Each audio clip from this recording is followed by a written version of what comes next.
नोएडा के 27 साल के टेक प्रोफेशनल युवराज मेहता की मौत की कहानी सिर्फ एक हादसा नहीं बल्कि सिस्टम की लापरवाही की डरावनी तस्वीर है।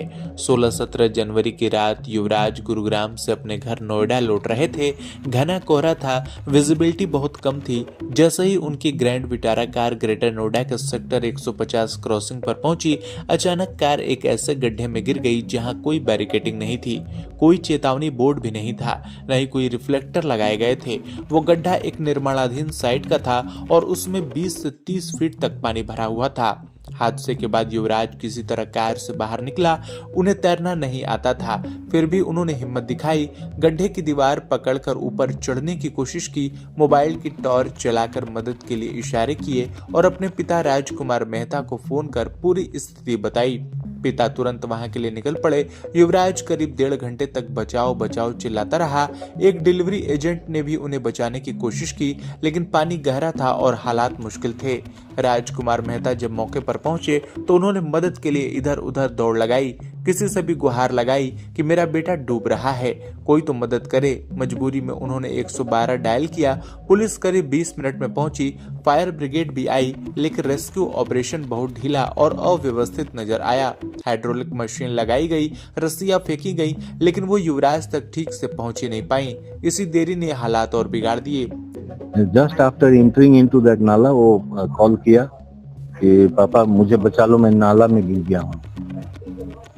तो फिर मैं दौड़ा गया उसको बचाने के लिए। मुझे कुछ नहीं सूझ रहा था कि मुझे क्या पकड़ना है, कैसे वहां पहुंचना है। बाहर आकर कैब मिला, लकीली एक कैब था। उस सन्नाटे में कहीं कैब नहीं मिलता उस टाइम में, लेकिन लकीली एक कैब मिला। मैंने रिक्वेस्ट किया, हाथ जोड़ा कि मुझे नाला के पास ले चलो। वो पार्कवे के पास एक नाला था, वहां गए, लेकिन वहां वो नहीं था मेरा बेटा।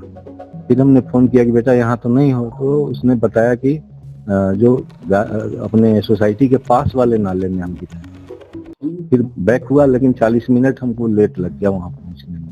वहां पहुंचने के बाद हमने पुलिस की सहायता ली। पुलिस ने फिर फायर ब्रिगेड को बुलाया और सब्सिक्वेंटली एनडीआरएफ, एसडीआरएफ को फोन किया गया। लेकिन रेस्क्यू टीम आई, लेकिन वो कोई मदद, मीनिंगफुल मदद हमारे बेटे को नहीं कर पाई, जिसके कारण उसका लॉस ऑफ लाइफ हुआ। करीब रात 1:45 पर युवराज पानी में डूब गया। उनके पिता बेबसी में अपने बेटे को डूबते देखते रहे। ये पल किसी भी पिता के लिए सबसे दर्दनाक होते हैं।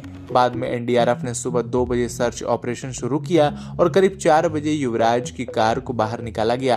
तब तक बहुत देर हो चुकी थी। डॉक्टरों ने उन्हें मृत घोषित कर दिया। पोस्टमार्टम रिपोर्ट में डूबने से दम घुटना और हार्ट फेलियर मौत की वजह बताई गई। इस पूरे मामले में पुलिस ने बिल्डर और निर्माण एजेंसियों पर लापरवाही का केस दर्ज किया है। आरोप है कि गड्ढा बिना किसी सुरक्षा इंतजाम के खुला छोड़ दिया गया था। न बैरिकेडिंग थी, न चेतावनी बोर्ड और न ही रिफ्लेक्टिव मार्किंग। एक बिल्डर को गिरफ्तार किया गया है और मामले की एसआईटी जांच चल रही है। इस घटना ने एक बार फिर सवाल खड़ा कर दिया है कि अगर समय पर सही रेस्क्यू होता, अगर गड्ढे को ढंग से सुरक्षित किया गया होता, तो शायद आज युवराज जिंदा होते। यह हादसा साफ बताता है कि लापरवाही के गड्ढे और सिस्टम की धीमी प्रतिक्रिया ने मिलकर एक होनहार युवक की जान ले ली।